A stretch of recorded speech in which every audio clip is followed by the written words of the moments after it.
Hi guys! Ayan, for today's video, magluluto tayo ng Chinese style fried tofu. So, dapat ganito lang. Tag 3 minutes lang. 3 minutes lang yung both sides ngayon. So, nag-fry na tayo. Nag-slice lang tayo ng thin slices. At syempre, makikitrending tayo sa usong-usong fried tofu ngayon. Tapos mamaya, papakita ko sa inyo kung paano ko ginawa. So, for now, babalik pa rin natin. Kailangan hindi na din matigas ang ating tofu, guys, para malambot pa rin siyang kakainin natin. So, yan. Ganito na dapat ang kanyang kulay.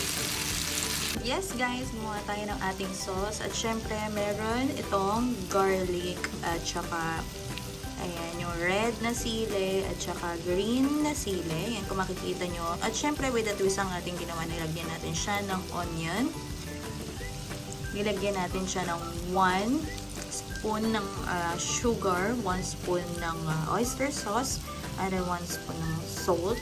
Hindi pala 1 spoon yun, kalahati lang kasi masyado maalat. Tapos, ng soy sauce, 1 spoon lang din. Tapos, water and starch. So, para mabuo mo to, guys. Yan, ganyan lang.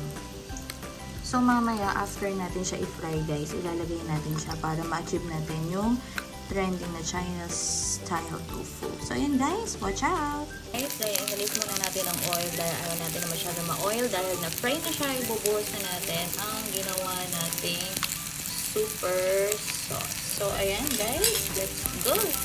Ibuhos na natin. Diba, nag-sisip yung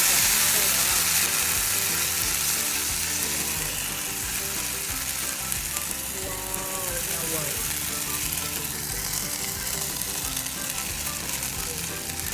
So, ayan guys, ang bango, sobrang bango. Ayan ang ating trending na tofu. Grabe guys. Ngayon kung titignan nyo, ang sarap niya. So, ano pang inaantay nyo guys? Kung may katanungan, you can comment on my Facebook page and my YouTube channel. Don't forget to like and share. This is your Match Vlog. Once again, bye-bye! My Chinese style tofu. Wow, super spicy.